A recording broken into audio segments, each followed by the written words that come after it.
Hi అండి, అందరికీ నమస్తే. చూస్తున్న వాళ్ళందరికీ కార్తీక పౌర్ణమి శుభాకాంక్షలు.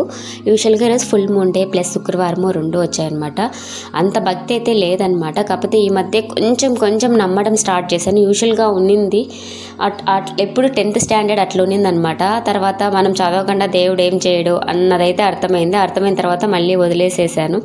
తర్వాత ఇప్పుడు మళ్ళీ పాప కొంచెం హెల్త్ ఇష్యూ వచ్చిన తర్వాత ఇంట్లో అంతా ఎట్లా అట్లుందనమాట. అందుకనేసి మన దీపం పెడితే ఒక పాజిటివ్, అంటే ఆ వాసనకి పాజిటివ్ ఎనర్జీ వస్తుందేమో అని అనమాట. అంతే, ఓకే, అది పక్కన పెట్టేస్తే యూజువల్గా నాకు ఆడ ఒకటే ఉంటుందన్నమాట. అందుకనేసి 2 తీసుకున్నాను. నల్లగా ఉంటాయి కాబట్టి మనం కెమికల్స్ లేకుండా జస్ట్ శనగపిండి, నిమ్మకాయ తీసుకొని సర్పొడి వేసేసి రుద్దినామంటే చాలా తెల్లగా వచ్చింది. యూజువల్గా నేను ఎప్పుడూ ఊరికే విమ్ లిక్విడ్ వేసేసి రుద్దుతానమాట.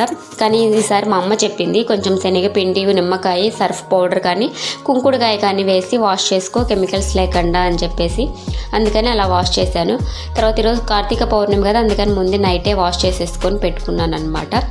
అలా ఉంటే తర్వాత ఈ మధ్య మేనిఫెస్టేషన్ అనేది ఒకటి చూస్తూ ఉన్నాను అనమాట. అవి మంచిగా జరుగుతాయి అనేసి ఏదో ఒక కోడ్ చెప్పారు. ఆ కోడ్ని ఈరోజు ఫుల్ మూన్ డే రోజు రాసేసి ట్రయాంగిల్ షేప్లో మడిచి మన పర్స్లో కానీ పెట్టుకుంటే మంచి జరుగుతుందంట. కోడ్ని ఇక్కడ డిస్ప్లే చేశాను అనమాట.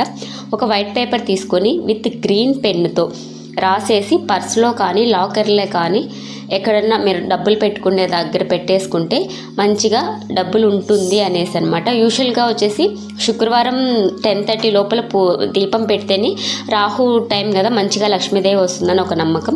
ఈరోజు అదిగాక ఫుల్ మూన్ డే పౌర్ణమి కదా, మంచి జరుగుతుందని అందరికీ కోరుకుందాం. మంచి జరగాలని కూడా కోరుకుంటున్నాం. Thank you. Have a